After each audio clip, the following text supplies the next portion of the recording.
There was me, there's a photographer from Life magazine and one from Paris Match.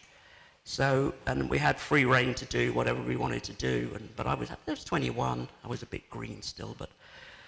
So I said, where do you want me? I said, well, I'd quite like that setup there, the room. So I just sat in there and I took a few shots. And what happened to this picture afterwards then? Did you sell it to anyone or was it published anywhere? It was published, British Journal of Photography. In later years it was used in a book about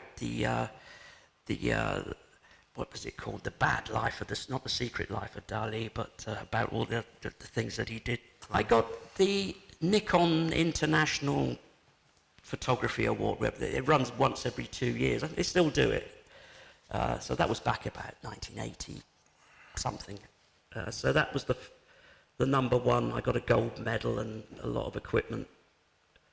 That was the first prize in monochrome photography. But I thought that was, it was an interesting shot. I can't say it's been published yet, maybe here and possibly not to my knowing, but I've always liked it. I think it stands on its own, and it's a. Yes. But I was, like I say, lucky. Again, here with it's just those chance shots. This started with a commission from the Lookout magazine, and there's a great story behind this guy because he used to be married to Barbara Windsor, and he was now then married to somebody else. Was he most wanted at some point? Oh yeah, he was one of the most wanted. He was. The helicopters would fly over it. You know, there was a lot of bad things going on in Marbella while he was around. There were murders there. It was bad, and some guy was going to write a story about him, and Lookout said, "Well, we know where he lives, Carlo. Off you go. Here's his address. Off you go." So I thought, okay. Fair enough. Yep. So I knock on his gate or press the buzzer, and he comes. There's all these Alsatian dogs, and he comes bundling up. "What do you want, pal?" I said, "Well, I'm from Lookout magazine." "Oh yeah, I heard. I had something. They said you might be coming along." He said, "Well, look, today's no good. All right." I said, "What's that?" They said, "My wife's down at the hairdresser's, so if you can come back tomorrow, she's getting ready for it." So I was sort of okay. I go back the next day. He lets me in, but no. Under the only condition was I had to bring everything they were writing about him. So I went back to the office, told them all about it. "Oh, geez, you know what they're going to do." They did really bad photocopies and blotched where the incriminating stuff was. I took it up to him. He invited me in. We had a beer with him, sat in his huge villa there, and he got to about page 2 and he was bored with it. He said, "That's okay.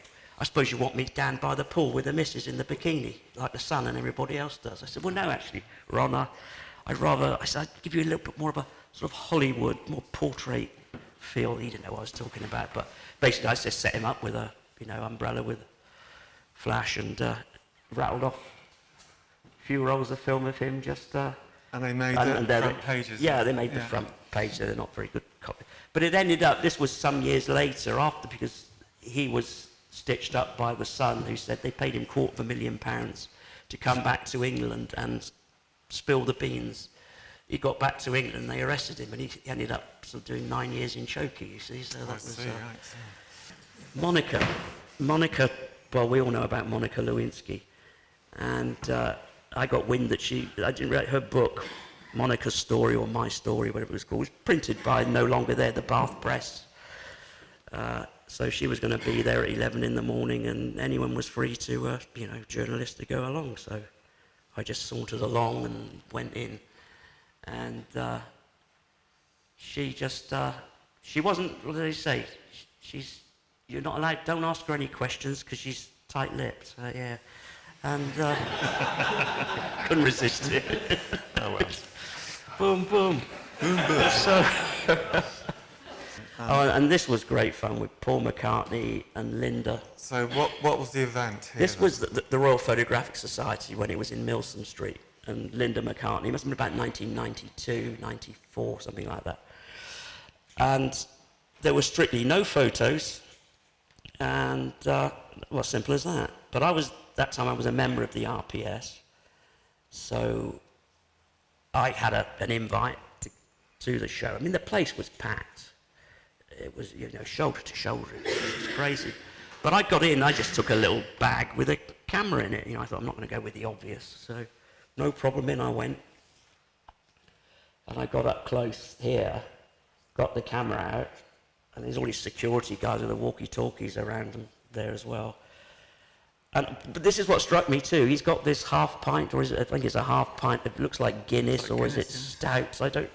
But I thought, you don't get that at private views.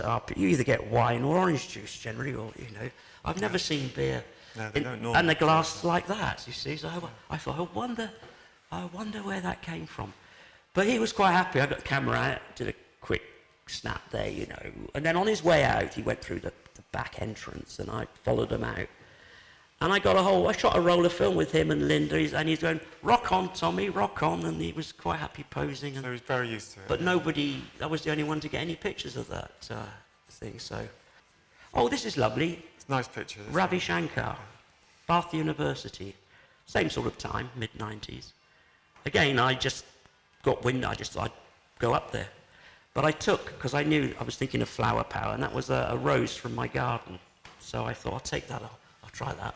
He loved it.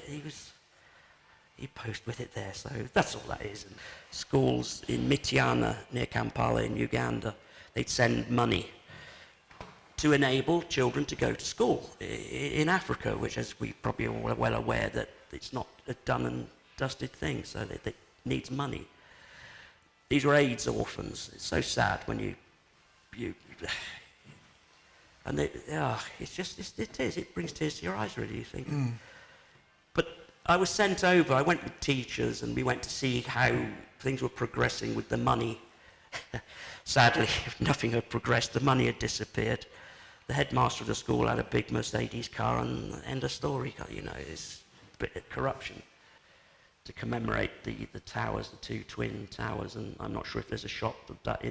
Well, no, again, that's going back to the same time, and that was, again, it's just odd that these two people, those chairs happened to be there.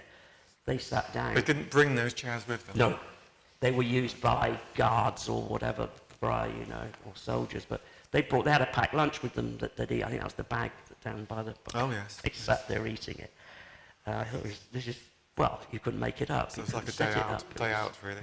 And you just see the skeleton of the South Tower still standing right at the end of Liberty Street there. I think a few days later they dynamited it, it came down.